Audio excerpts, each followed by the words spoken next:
Blackstone and Urban Audiobooks present Consequences by Skyy. This book is read by Rhyan Neco. Chapter 1. Showtime, Lena said to herself as she looked at her image in the mirror. The Manolo Blahnik stilettos lengthened her 5'3" frame to nearly 5.5 feet. Her long hair flowed perfectly under the veil, and her Vera Wang wedding dress fit perfectly around her curvaceous body.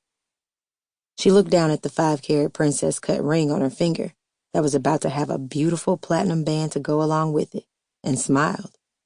She had made the right decision.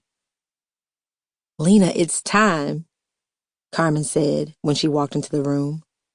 She helped Lena place the Swarovski crystal stud veil over her face. "Next time I talk to you, your name will be Lena Redding." She hugged Lena, and they headed out of the room. The New York Philharmonic began playing the traditional Mendelssohn March as the guests turned to watch the procession enter the orchid-filled chapel. The bridesmaids glided one by one down the aisle in their creamy white dresses accented with Tiffany blue sashes. A groomsman, dressed in a white tuxedo with a matching Tiffany blue cummerbund, received each. Brandon stood at the altar, in the middle, wearing an enormous smile on his face. Lena walked down the aisle as David Hollister's Forever began to play. The guests stood as Lena slowly made her way down the aisle. Lena glanced at her soon-to-be husband. Brandon's tall, athletic frame looked amazing in his white tuxedo. She was about to marry one of the sexiest men alive, according to Essence magazine. She looked to the right and noticed many of her friends from St. Benedict High School and some of her new sorority sisters of Chi Theta. She looked to her left and saw mostly Brandon's teammates and their wives.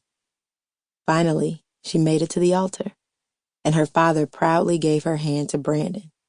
The ceremony began. "Is there anyone who objects to these two joining hands in holy matrimony?" the preacher asked. Lena smiled as she looked at Brandon and resisted the urge to wipe the tear sliding down his left cheek. "Yeah, I do." Commotion ensued as someone burst into the church. Lena's body started to tremble at the sound of the voice. She turned around to see Denise headed toward her in jeans and a black wife beater. "Lena, you don't love him. You love me," Denise yelled. Sample complete. Ready to continue?